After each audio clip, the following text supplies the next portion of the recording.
말씀 우리 함께 한번 나눌까요? 다윗을 찾아가고 있습니다. 삼상 27장 1절로 7절 우리 큰 목소리로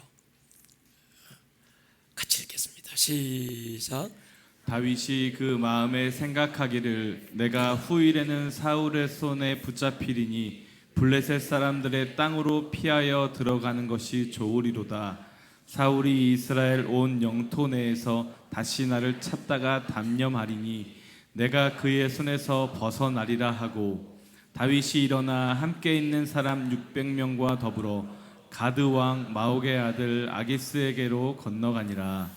다윗과 그의 사람들이 저마다 가족을 거느리고 가드에서 아기스와 동거하였는데, 다윗이 그의 두 아내 이스라엘 여자 아히노암과 나발의 아내였던 갈멜 여자 아비가일과 함께하였더니, 다윗이 가드에 도망한 것을 어떤 사람이 사울에게 전하매 사울이 다시를 급색하지 아니하니라. 다윗이 아기스에게 이르되 바라건대 내가 당신께 은혜를 입었다면 지방 성읍 가운데 한 곳을 내게 주어 내가 살게 하소서. 당신의 종이 어찌 당신과 함께 왕도에 살리일까 하니, 아기스가 그날에 시글락을 그에게 주었으므로 시글락이 오늘까지 유다 왕에게 속하니라. 다윗이 블레셋 사람들의 지방에 산 날수는 1년 4개월이었더라. 아멘. 이후 예배 참여한 여러분, 여러분들의 가정에 또 삶에 하나님이 주시는 특별한 은혜가 이전에 없었던, 오늘 우리 권사님 믿음으로 선포한 대로 이전에 맛보지 못하고 경험해 보지 못했던 은혜의 단비가 있기를 축복합니다. 다윗은 10대 목동으로 또 그 10대 이스라엘 왕으로 기름 부음을 받았어요.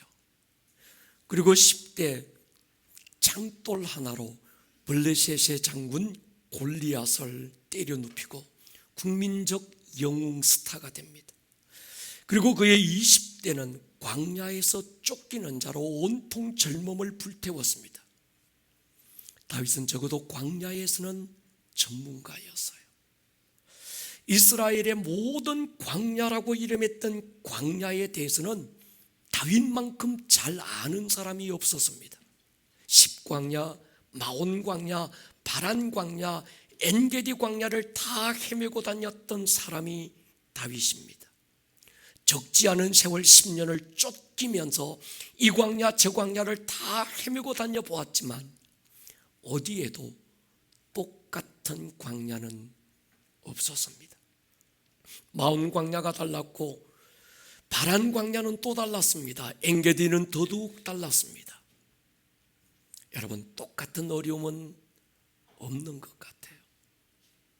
어제와 같은 고난이 오늘 또 있는 건 아닌 것 같아요. 매번 당하는 시험, 매번 만나는 고난이지만 고난의 색깔이 다르고 크기가 다르고 고난의 내용들이 늘 다른 법입니다. 어제 광야 경험이 오늘의 광야에서는 전혀 통하지 않는 매일을 우리는 살아내고 견디고 있습니다. 그래서 매번 겸손해야 되고 또 엎드려야 합니다. 다윗은 사울을 칼로 베고 얼마든지 오늘의 고난을 끝낼 수도 있었어요. 함께 했던 사람들이 다윗이요, 이 기회는 하나님이 당신에게 주신 절호의 기회입니다. 이 기회는 당신 스스로가 만든 의도적인 기회가 아니라 하나님이 주신 기회이기 때문에 이 기회를 당신은 잡아야 된다고 충동합니다. 사실 이 문제는 다윗 혼자만의 문제가 아니었습니다. 함께 했던 공동체의 문제였어요. 그래서 리더였던 다윗은 그들을 설득해야 되는 또 하나의 문제를 안고 있었습니다. 사울은 누가 봐도 왕으로서 자질을 잃었고 하나님의 기름 부음은, 하나님의 영은 이미 그에게서 떠난 지 오래됐습니다. 그는 정상적인 인격과 정신으로 국정을 운영할 수 있는 상태가 아니라는 게 너무나도 자명해졌습니다. 그리고 다윗은 자기는 사무엘 선지자를 통해서 공식적으로 사울을 대신하여 왕의 자리에 앉게 될 기름 부음을 받은 거예요. 자신이 왕이 되는 것이 하나님의 뜻이라는 확신도 분명했습니다. 그런데 다윗은 선뜻 칼을 꺼내지 않고 하나님의 손끝을 바라봅니다.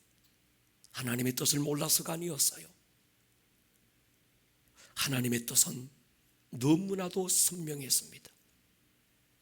다윗은 하나님의 뜻을 몰라서가 아니라 지금이 하나님의 때인지를 묻고 있는 거예요. 그리고 지금의 이 방법이 하나님의 방법인지 묻고 있는 겁니다. 하나님이 고개 저으시는 게 느껴졌어요. 그리고 가만히 사울의 옷자락만 베고 돌려보냅니다. 결코 쉽지 않은 결정이었지만 다윗은 결코 후회하지 않습니다. 그렇게 사울과 다윗의 추격전은 다윗의 믿음의 승리로 일단락 지어졌습니다. 이 정도로 자신의 생각과 뜻을 우선하지 않고 하나님의 뜻을 따르기로 순종했다면 함께했던 많은 다윗의 사람들이 이것이 하나님의 뜻이니 지금 행동하고 칼을 꺼내라고 막 충동했지만 그럼에도 불구하고 하늘의 하나님을 향하여 시선을 집중하고 주님의 손끝을 바라보고 하나님의 뜻을 우선 순종했다면 이후에 상황이 달라질 것이라고 하는 기대심리, 보상심리가 다윗에게 있지 않았을까요? 아니, 하나님의 보상까지는 바라지 않았어도 적어도 당사자인 사울만큼은 그가 인간이라면 어떤 변화가 일어났었어야 하지 않았을까요? 그런데 아무런 변화가 없습니다. 하나님의 역사도 없고 사울의 변화도 없어요. 이성을 잃고 미쳐 날뛰는 사울은 여전히 왕의 자리에 앉아있고 자기를 향하여 칼을 겨눈 그 창끝은 훨씬 더 잔인해지고 포악해지기 시작했습니다. 자기는 여전히 도망자였고 여전히 힘든 광야의 상황은 달라진 것이 전혀 없었습니다. 들깨처럼 불안과 두려움에 매일을 떨며 지내야 합니다. 언제쯤이면 끝날까? 내 인생이 달라지기라도 할까? 이러다가 내 인생 끝나는 것 아닐까? 다윗이 그닐라로 가면 그곳 주민들이 사울에게 다윗을 넘겨요.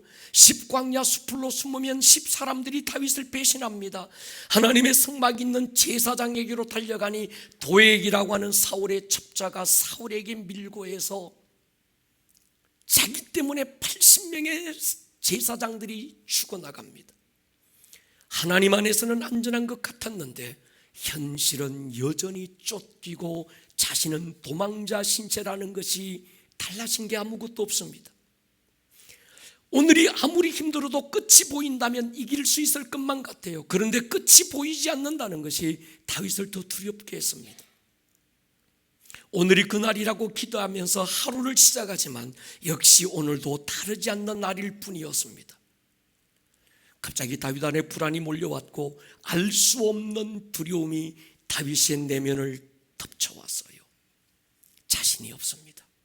부르심이고 뭐고 기름 부음이고 뭐고 다 포기하고 싶었습니다. 옛날이 그리운 거예요. 그래도 유대 언덕에 불필이 불면서 떠다니는 구름 바라보고 하나님을 노래하고 했던 때가 훨씬 좋아 보였습니다. 기름 부음 받고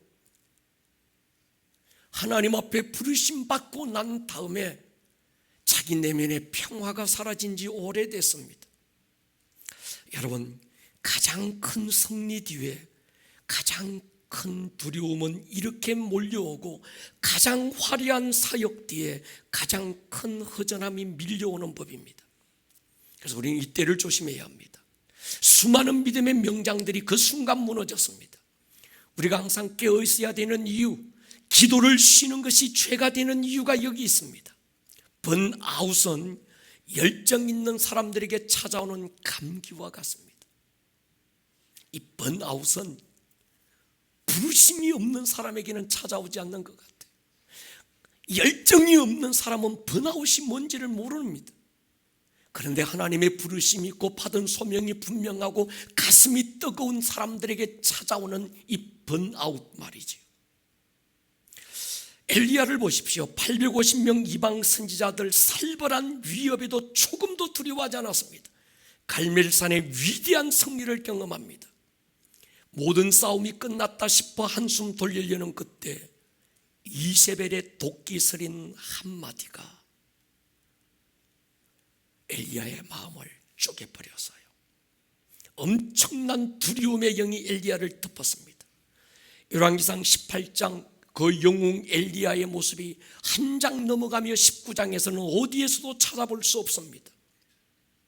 영적 거장이 영적 난장이가 되어서 광야로 도망가서 거기서 하나님 앞에 쪽을 쥐고 앉아서 내어놓는 기도가 있어서요. 하나님 내 생명을 취하십시오. 나만 홀로 남았습니다. 나는 내 열조보다 나은 게 아무것도 없습니다. 차라리 죽는 것이 사는 것보다 낫겠습니다. 하나님께서 엘리야를 위하여 남겨둔 7,000명이 있다고 말하지만 큰 위로가 되지 않았던 거예요. 이 점에서 삼상 27장 1절 보십시오. 다윗이 그 마음에 생각하기를 내가 후일에는 사울의 손에 붙잡히리니. 여러분, 일전에 사울에게 쫓길 때 노베에 있던 제사장 엘리에세게로 갔다가 떡을 먹고 골리앗의 칼을 들고 블레셋 가드로 도망을 갔던 적이 있습니다. 다윗이 왔었다는 한 가지 이유 때문에 아무런 죄 없는 제사장이 수십 명이 카올의 손에 죽어나갔어요. 가드의 사람들이 다윗을 알아보았고 죽음을 감지했던 다윗은 그 위기 상황에서 인간적인 어떤 지혜를 발동해서 입에 침 흘리고 눈알 굴리고 미친갱이 노릇하면서 겨우 빠져나왔던 그 블레셋으로 다윗이 다시 들어가고 있습니다.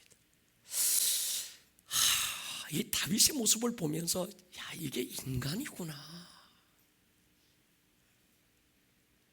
방금 전 사울에게 이렇게 선포했던 다윗입니다. 삼상 26장에 보면요, 오늘 왕의 생명을 내가 중히 여긴 것 같이 내 생명을 여호와께서 중히 여기셔서 모든 환난에서 나를 구하여 내시기를 바라나이다. 요 얘기한 지가 불과 지금 얼마 되지 않았던 때였어요. 삼상 17장에서는요, 주의 종이 사자와 곰도 쳤은적 살아계시는 하나님의 군대를 모욕한 이 할례받지 않는 블레셋 사람이리까. 그랬던 다윗이 지금 그 블레셋으로 한때 개처럼 여기고 짐승처럼 여겼던 할례받지 않는 블레셋 사람 그들에게로 지금 다시 돌아가고 있습니다. 그리고 하는 말이 있습니다. 후일에는 내가 사울의 손에 붙잡혀서 틀림없이 죽고 말 거야. 그의 시선에 가득했던 하나님은 어디에도 보이지 않습니다. 하나님이 보이지 않으니까 필터되지 않는 다윗의 눈에는 두려움으로 가득 찼습니다.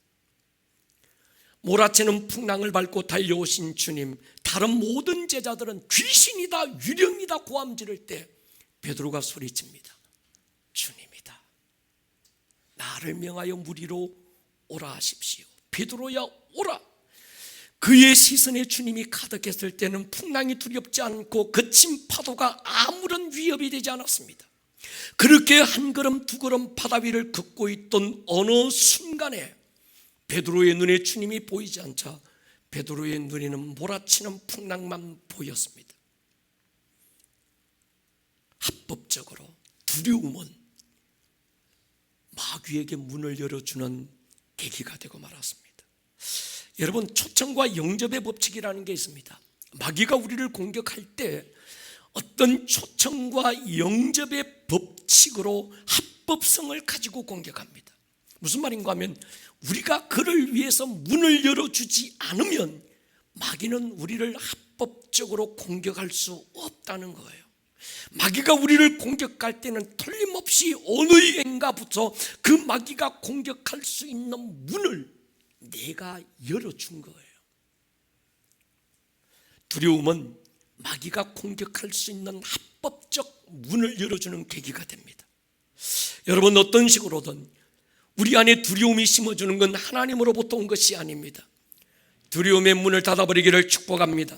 그래서 성경은 지킬 만한 것보다 더욱 네 마음을 지켜라, 사람의 죽고 사는 것이 여기서 난다는 거예요. 근데 문제는요, 내 마음인데 내가 안 지켜지는 거예요. 내 마음인데 내 마음대로 안 되는 게 문제입니다. 기뻐하고 싶은데 슬픔이 덮어오고, 감사하고 싶은데 불평과 원망이 나를 덮어옵니다. 우리가 해야 될 일이 있습니다. 성령님을 초청하시기를 축복합니다. 성령님도 초청과 영접의 법칙에 따라 우리에게 오세요.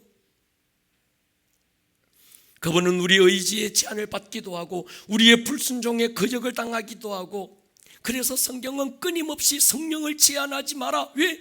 내가 제한하면 그분이 제한받는 거예요. 성령을 거역하지 마라. 내가 거역하는 어떤 마음의 문을 닫아버리면 성령은 내 안에 들어올 수 없다는 거예요. 말로라도 성령을 회방하지 마라. 그분이 하나님의 영임에도 불구하고 우리의 말에 회방을 받으시는 거예요. 그래서 우리가 해야 될 일이 있습니다. 성령님을 환영하는 것입니다. 우리의 인격과 초청과 영접의 법칙에 따라서 성령님을 적극적으로 내 안에 오시기를 사모하는 것입니다. 할렐루야. 성령은 왕권을 가지고 하나님 나라로 우리 가운데 오시는 거죠. 하나님의 나라는 먹고 마시는 게 아니라 의와 평강과 희락으로 임하실 줄 믿습니다. 그럴 때 우리 마음이 지켜지는 거예요. 다윗의 모습을 보면서 이런 생각을 해봤습니다. 하나님 앞에 자랑할 게 아무것도 없는 게 인간이구나. 하나님의 마음에 합한 자로 인정받았던 다윗마저도 연약한 한 사람의 인간일 뿐이었습니다.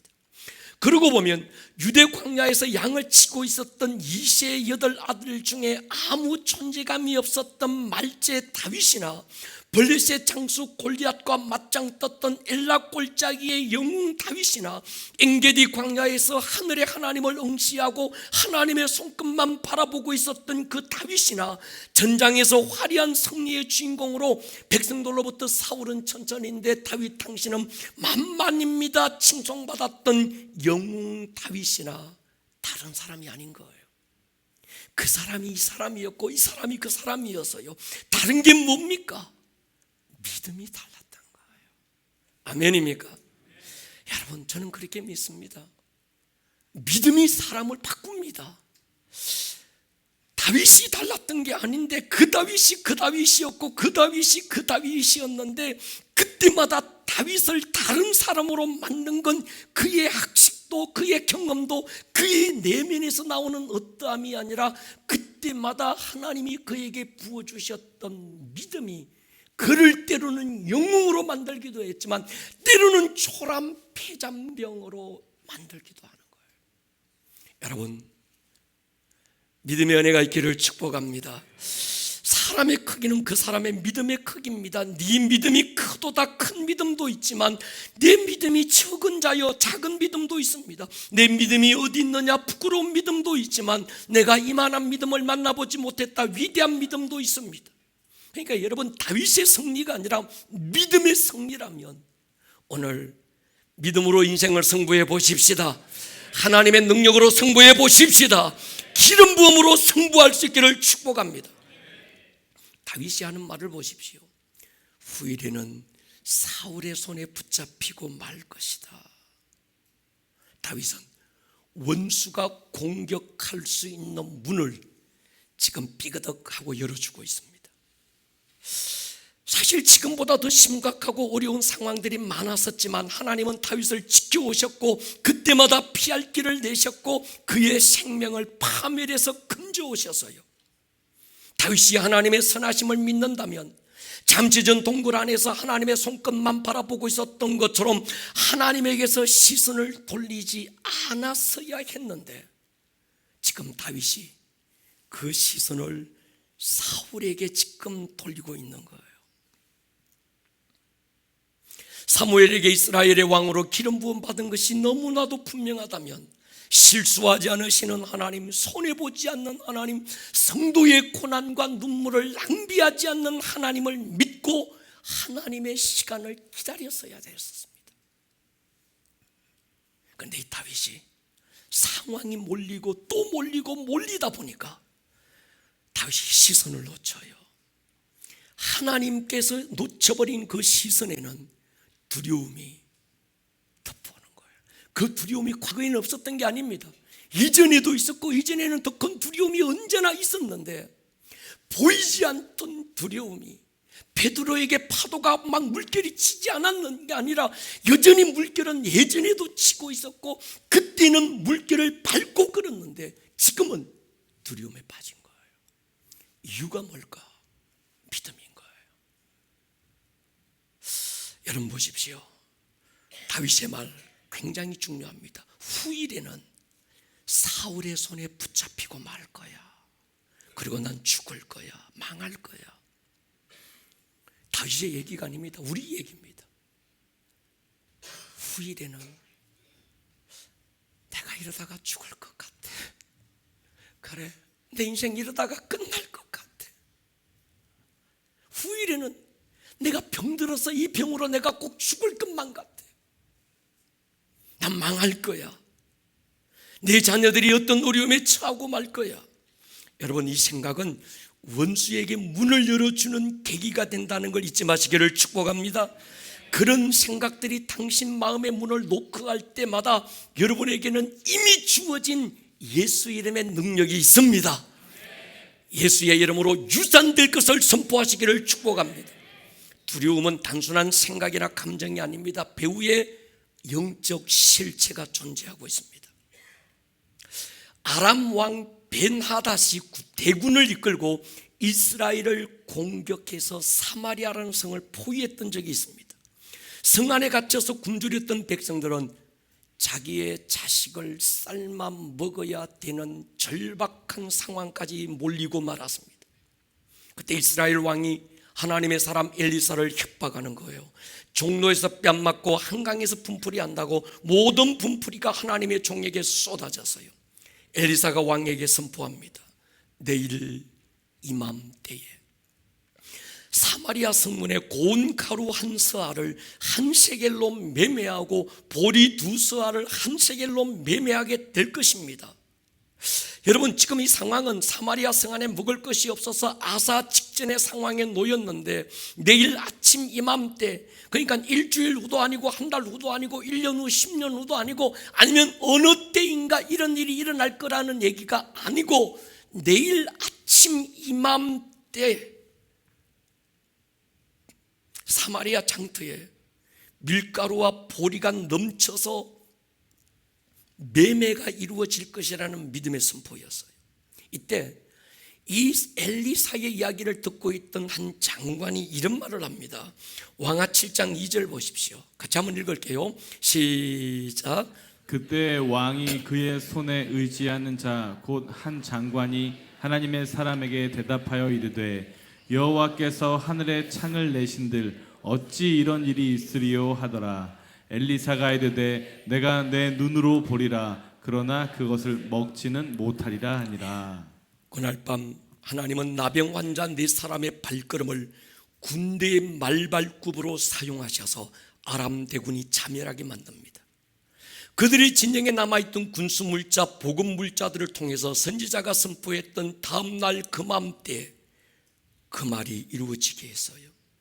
그런데 하나님의 사람의 믿음의 선포를 불신했던 한 장관은 밀려드는 군중들의 발에 밟혀서 죽고 말았습니다. 다윗의 말이 있어요. 후일에는 장관의 말이 있습니다. 하나님이 하늘에 창을 내신들. 여러분, 입술을 지키셔야 합니다. 믿음이 아니면 차라리 혀를 깨물고 마세요. 여러분의 말 한마디가 원수에게는 합법적으로 공격할 수 있는 문이 열려진다는 걸 기억하셔야 합니다. 아멘입니까? 여러분, 우리가 믿음으로 선포한 믿음의 언어는 대단한 능력이 있습니다.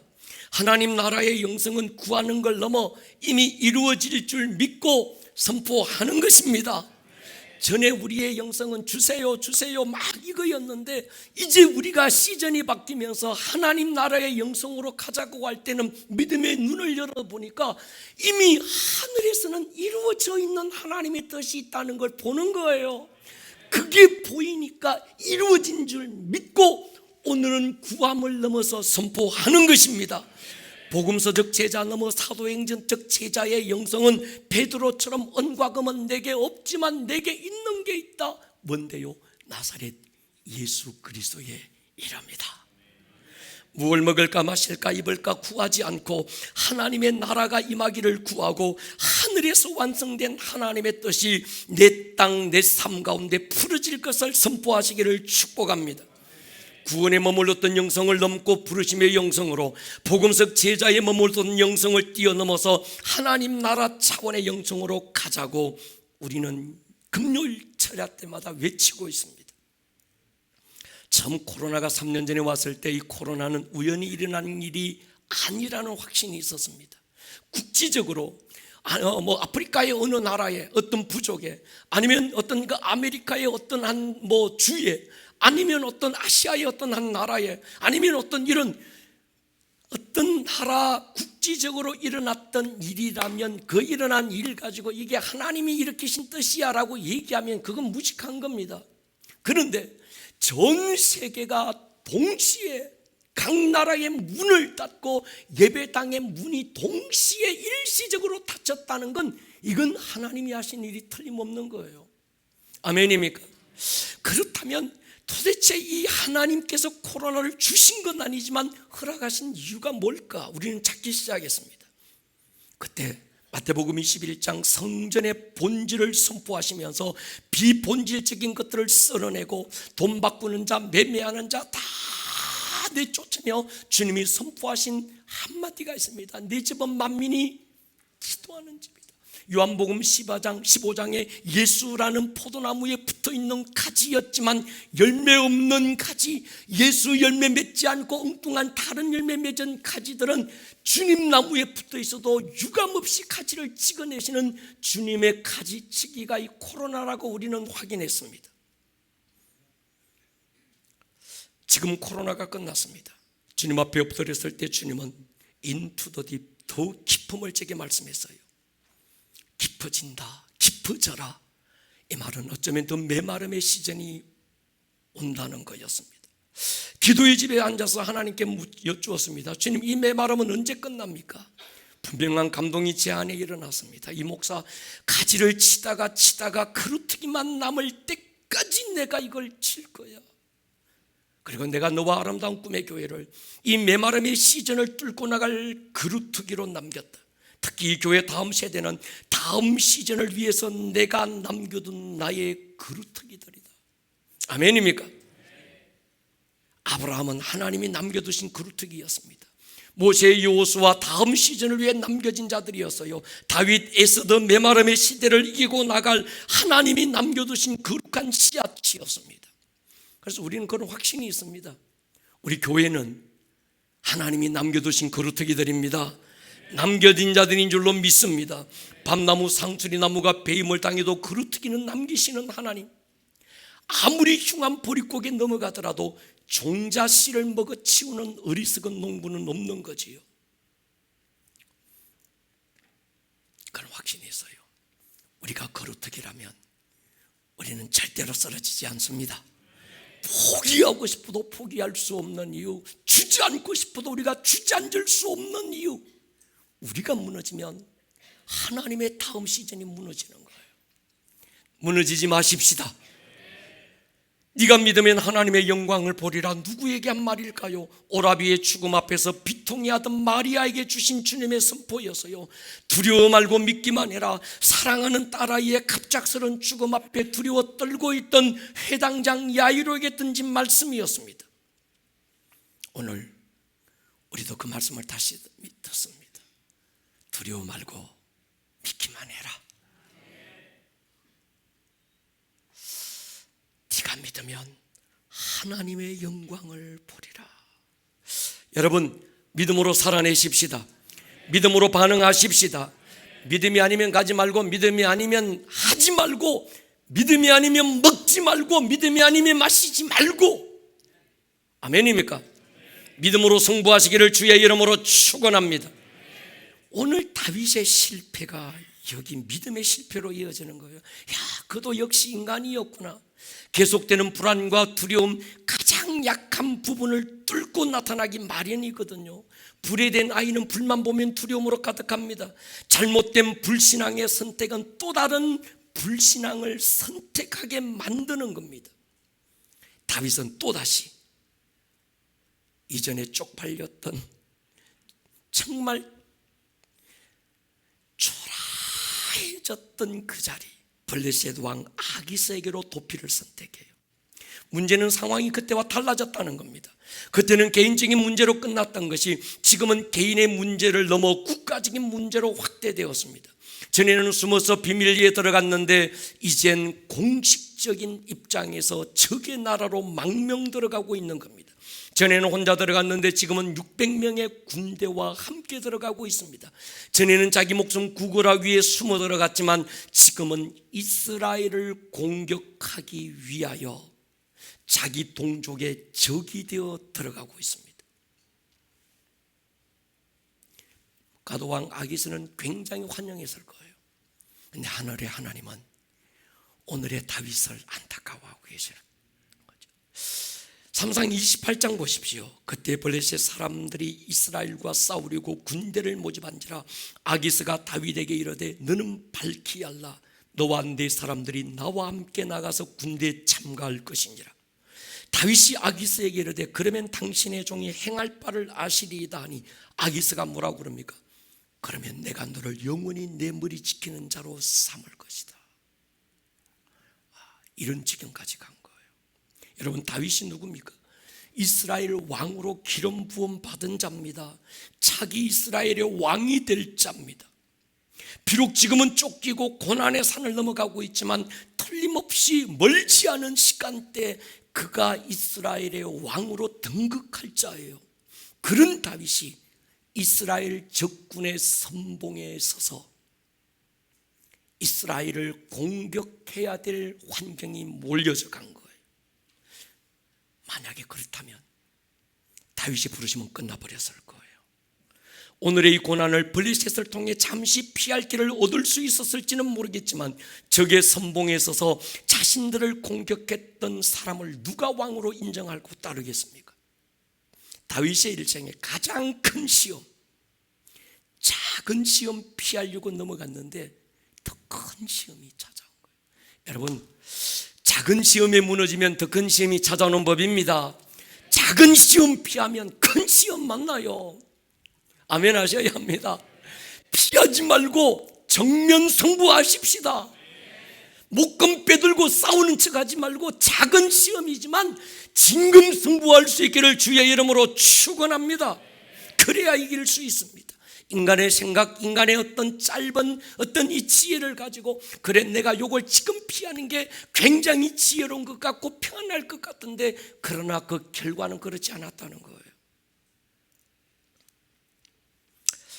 여러분, 얕은 물을 건널 때는 어느 정도 내 의지가 통제를 할 수 있습니다.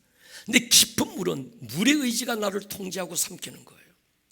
사울을 피했는데 아기스라고 하는 더 깊은 수렁에 빠지고 있는 거예요. 어떤 의미에서 시련의 장소를 피하는 건 쉬운 일입니다. 그러나 시련의 장소를 피하면 축복의 장소를 벗어날 수도 있다는 걸 아셔야 합니다. 아멘입니까? 그러므로 여러분, 문제를 피하려고 하지 마세요. 돌파하십시다. 우리가 코로나 때 다 피하고 다 숨고 다 타협했을 때 우리는 안 그랬잖아요. 우리는 돌파한다. 죽으면 죽으리라. 이럴 때 한번 벌금 안 내보면 그것도 쪽팔리는 거다. 그러니까 벌금 낼 때 교회가 낼 테니까 우리 돌파하십시다. 목사 혼자 이게 근데 그게 아니라 온 성도님들이 동참해 주셔서 우리는 10days 리바이벌 10번 집회 뚫어낸다. 막 고함 지르고 앞집에서 막 이거 동영상 촬영하고 하더라도 담대하자 막. 할렐루야. 이 믿음의 배포가 있어야 합니다. 똥개는 피하면 더 달려듭니다. 동의하십니까? 여러분 보십시오. 저는 시편 37편에서 다윗의 권면을 묵상하기를 좋아합니다. 왜냐고 하면 오늘 시편 37편은 오늘 다윗의 이 상황이, 다윗이 옛날에도 쪽팔렸는데 또 더 쪽팔리는 위기 상황에 갔을 때 그 상황을 경험하고서 시편의 노래 가운데 그의 자녀들에게 불렀던 노래로 권면하는 거예요. 세 가지입니다. 여호와를 기뻐해라. 그가 내 마음의 소원을 이루어 주실 것이다. 내 길을 여호와께 맡기라. 그가 반드시 이룬다. 세 번째, 여호와 앞에 참잠하고 참고 기다리라. 여러분 이 세 가지 명심하셔야 합니다. 여호와를 기뻐하라. 고난의 때 우리 하나님을 기뻐하십시다. 인간의 생각 앞세워 피하거나 숨지 말고 더 하나님을 기뻐하십시다. 두 번째, 여호와께 맡깁시다. 세 번째가 중요합니다. 참고 기다리는 거예요. 여러분, 제가 하나님께 그렇게 기도했다고 그러잖아요. 하나님, 다른 사람들 다 포기할 때 난요 10분은 못 기다려요. 10분은 못 참습니다. 5분은 내가 더 참을게요. 모든 사람들이 다 포기하고 쓰러질 때 나는 5분은 더 견딜 겁니다. 그 5분 안에 주님의 역사하십시오. 그렇게 기도한 세월이 40년이 넘어갑니다. 여러분, 기다림의 능력이 가장 큰 능력인 줄 믿습니다. 성령의 은사 가운데 오래 참음이라는 은사가 있습니다.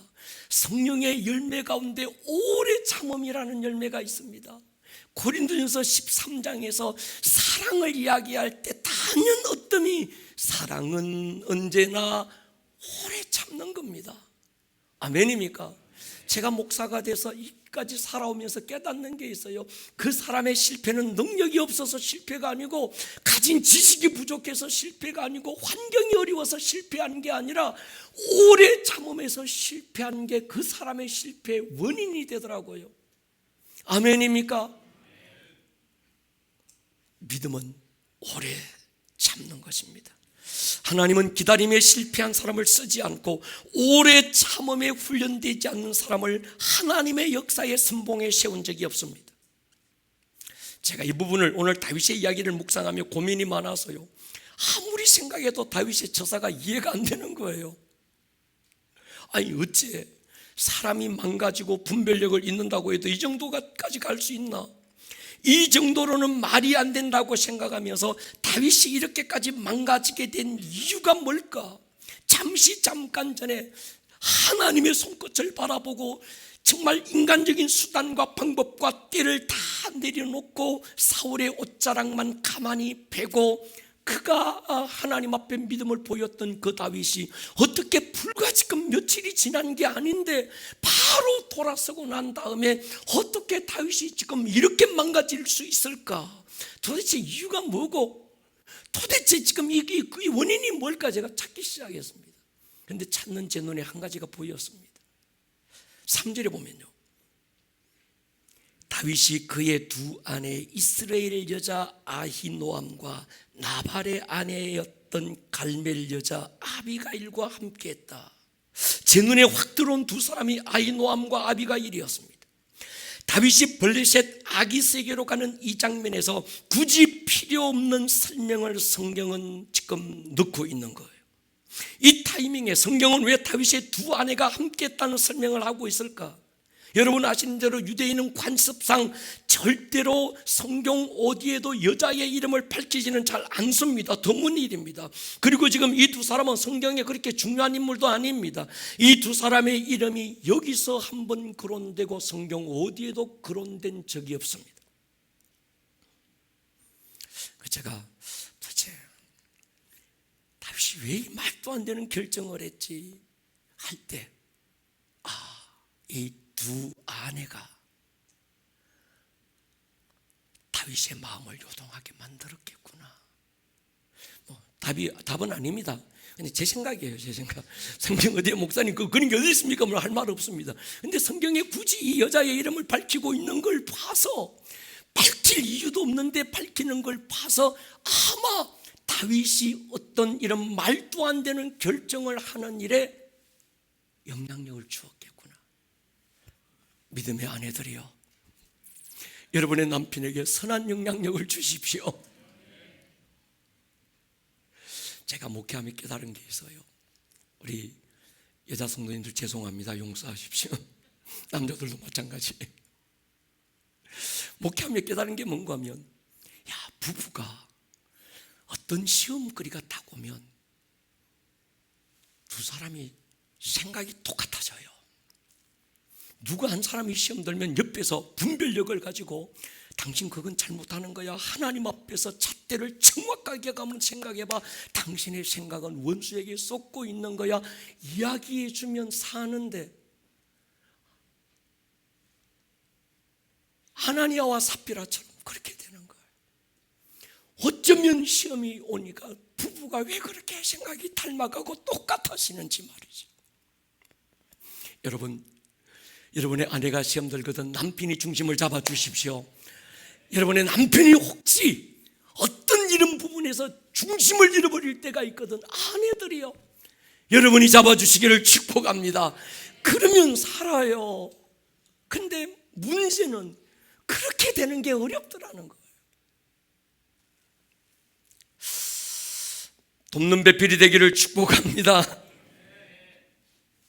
구속사적 복음에서 하나님 나라적 복음으로, 구속사적 영성에서 하나님 나라의 영성으로, 복음서적 제자에서 사도행전적 제자로 더 깊음으로 가야 한다고 선포하고 있는 우리가 이 부분에서 분명하게 하고 가야 될 주제가 있습니다. 시련이 몰려오고 어려움이 막 덮어올 때 우리는 뭘 기도해야 될까? 하나님, 이 시련을 이길 힘을 주십시오. 하나님, 이 시련을 뚫고 나갈 은혜를 주십시오. 이 문제를 해결해 달라고 기도해야 될까? 빨리 시련의 터널을 통과해야 달라고 기도해야 될까? 아니면 오늘의 고난이 빨리 끝나기를 구해야 될까? 이런 때도 우리의 기도는 한 가지 같아요. 하나님, 시련을 만납니다. 그러나 이 시련을 통해서 하나님의 영광이 나타나게 해주십시오. 내가 오늘 이 고난과 이 시련이, 하나님, 내가 빨리 끝나고 이걸 내가 빨리 마감하고 싶지만, 하나님, 그것보다 이 시련, 이 어려움, 이 험한 산을 넘어가면서 하나님의 영광이 나타나기를 기도합니다. 이것이 복음서적 제자와 사도행전적 제자의 차이입니다. 이것이 하나님 나라의 복음이고 하나님 나라의 영성입니다. 구속사적 복음은 내가 중심이고 내 잘되고 내 뭐 잘되고 잘되는 게 복음의 해석이지만, 하나님 나라적인 복음의 해석은 하나님 중심이고, 하나님을 이용해서 내가 잘되는 것이 아니라 나를 통해서 그분이 잘되는 것인 줄 믿습니다. 복음의 관점을 우리는 바꿀 필요가 있습니다. 3절에 보면요, 다윗이 일어나 함께 있는 사람 600명과 더불어 가드왕 마옥의 아들 아기스에게로 건너가고 말았습니다. 이 말씀으로 본다면 다윗과 일행들이 아기스에게로 왔을 때 아기스는 분명 다윗의 일행을 적극적으로 환영했을 거예요. 왜냐고 하면 아기스 입장에서 보면 잃을 것이 없는 패였습니다. 다윗을 앞세워 이스라엘을 공격한다면 이스라엘 군대는 다윗이라는 존재만으로도 모든 사기를 떨어뜨리기에 충분했을 거예요. 어쩌면 블레셋 군대 10,000명보다 더 큰 힘은 다윗과 함께했던 600명을 앞세워서 이스라엘을 공격하는 것이었을 겁니다. 또 그렇지 않더라도 장차 이스라엘의 왕이 될 다윗과 좋은 관계를 가지는 건 두고두고 덕이 된다는 계산이 앞설 거예요. 다윗 입장에서도 당장에는 결코 나쁜 패가 아니었습니다. 일단은 사울의 쫓김으로부터 벗어나서 2다리 쭉 뻗고 잠을 잘 수 있었을 겁니다. 지금은 혼자가 아니라 적지 않는 식구들의 안전을 책임져야 되는 리더였기 때문에 더욱 그랬을 겁니다. 어떻게 보면 오늘 자신의 처사가 하나님의 은혜처럼 보일 수 있었어요. 여러분, 굉장히 중요한 얘기입니다. 오늘 여러분들이 인간적인 수단과 방법을 동원해서 믿음의 정도를 벗어나서 인간의 작은 꼼수로 어떤 결정을 했을 때, 시련과 맞짱 뜨는 것이 아니라 피하여 또 다른 길을 선택했을 때 당장에 볼 때는 그게 하나님의 은혜인 것 같고 그게 선한 지혜로운 일인 것 같은데, 그러나 여러분, 그러지 않을 수 있다는 거죠. 그래서 우리가 해야 될 일이 있습니다. 안 되고 안 될 때 하나님 앞에 나가서 하나님의 뜻이 있습니까? 라고 물어야 되지만, 잘 되고 잘 될 때 하나님의 은혜처럼 보이고 모든 것이 하나님의 선하신 인도처럼 보이는 그때에도 하나님 앞에 엎어져서 이것이 하나님의 뜻입니까? 하나님께서 나에게 주신 하나님의 선택이냐고 우리는 물어봐야 되는 것이죠. 다윗이 아기스에게 자신을 이렇게 부릅니다. 기가 막힙니다. 5절에 보면요, 당신의 종이 어찌 당신과 함께 왕도에 살겠습니까? 다윗은 사울을 통해서 왕 가까이 사는 것이 얼마나 부담스러운지를 경험해서요, 과거에 자기가 잘못한 것도 아니고 자기가 뭘 한 것도 아니고 의도가 있었던 것도 아닌데 왕 가까이, 왕 사울의 왕궁 안에서 왕 가까이 있다는 그것 하나 때문에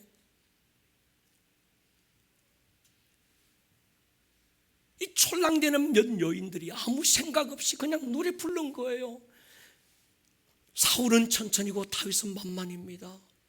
이 오도방정 뜨는 몇 여인들의 말 한마디, 그 이야기 안 들을 수 있는데 들은 이유가 뭔가 하면 사울 왕궁에서 같이 있다가 그 이야기 어쩌다가 자기 잘못도 아닌데 얘기가 흘러나와 버렸고, 그 얘기 때문에 그때부터 사울의 눈빛이 변했고 자기 인생에는 엄청난 위기와 고난이 지금 펼쳐졌다는 걸 다윗은 경험한 거예요.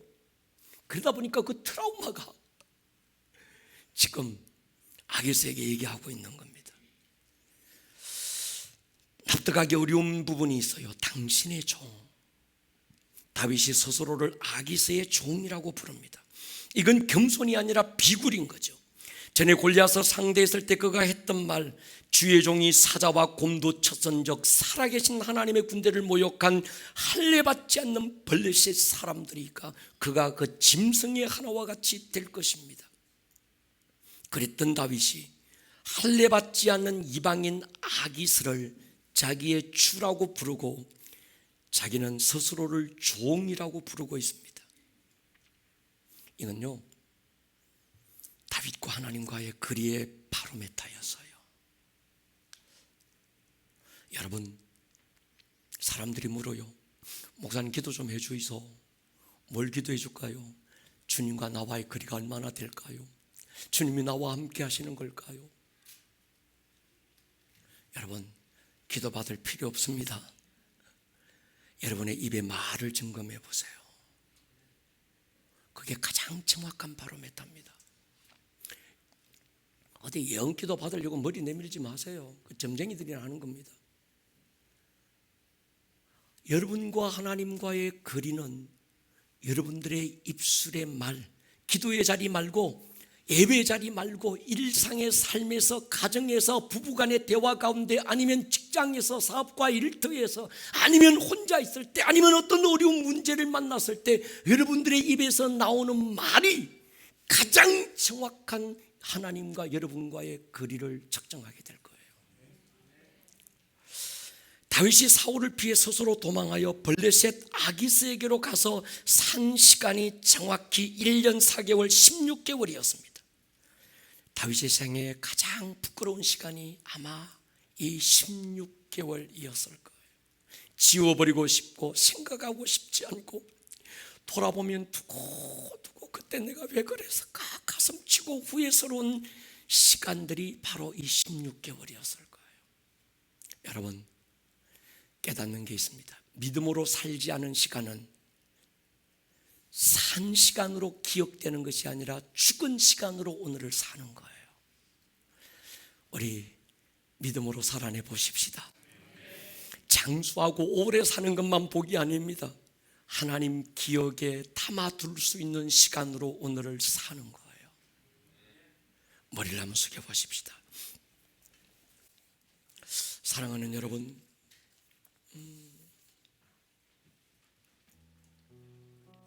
오늘 이 다윗이 일순간에 그의 눈에 하나님을 잃어버리니까 그의 마음이 깨져버렸어요. 여러분, 두 눈에 하나님이 보이십니까?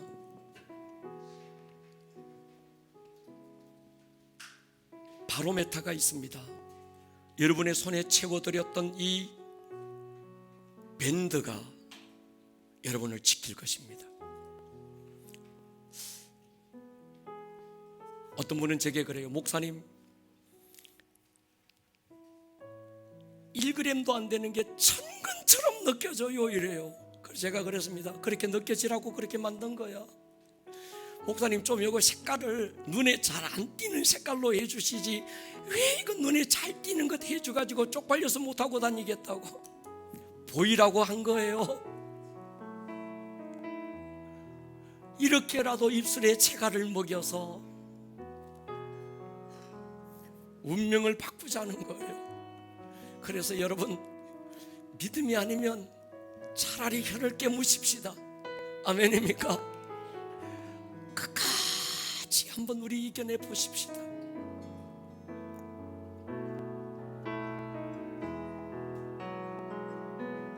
안개 속에서 주님을 보면 아무도 없을 것 같던 그곳에서 손 내미셔서 나를 붙드네 길곳으로 전하던 그곳에서. 다시 할까요? 안개 속에서 안개 속에서 주님을 여러분의 시선에서 주님을 놓치면 안 됩니다. 아무도 없을 것 나 혼자 남은 것 같은데 그곳에서 주님이 여러분을 붙드실 거예요.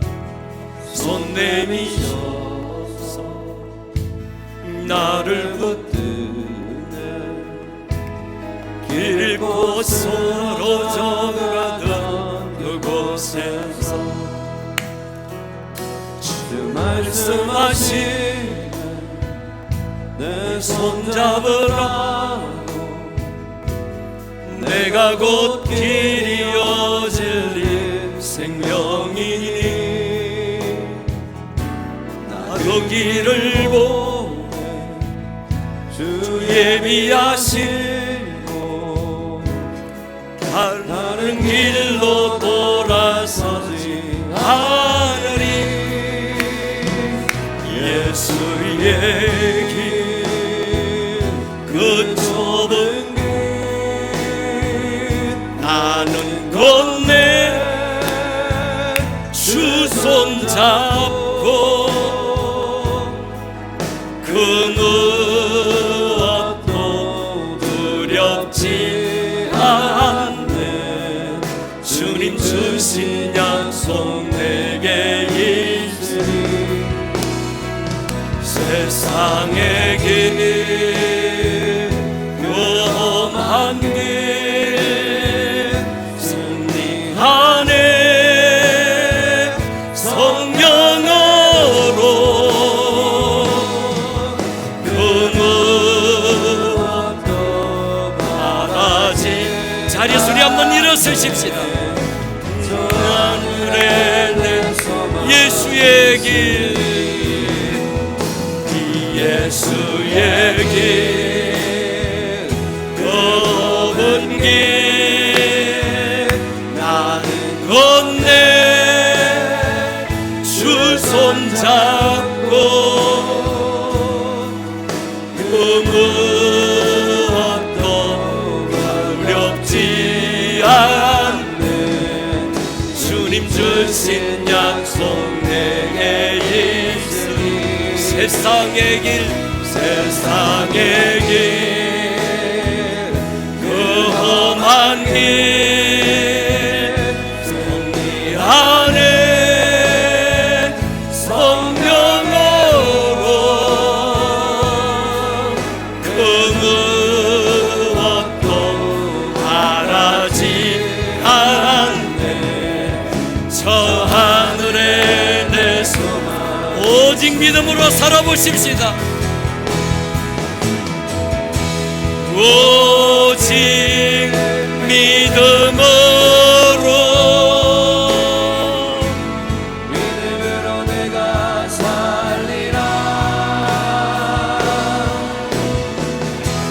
오직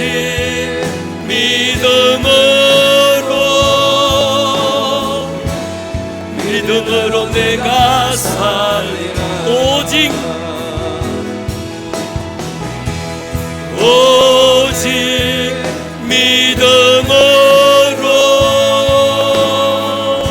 믿음으로 내가 살리라 믿음으로 오직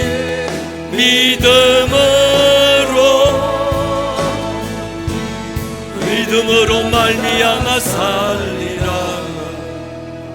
이 시간 한번 기도하고 결단하고 나가면 좋겠습니다. 하나님, 오직 믿음으로 인간의 잔꾀, 인간적인 여러 가지 생각들 다 접어두고 믿음으로 청명승부할 것입니다. 아멘. 당장에 볼 때는 손해보는 것 같고, 당장에 볼 때는 내가 어떤 더 이익이 되는 것 같은 인간의 어떤 손익을 벗어버리고 믿음으로 살게 해주십시오. 아멘. 믿음을 부어주십시오. 아멘. 주여 한번 부르고 기도합니다. 주여.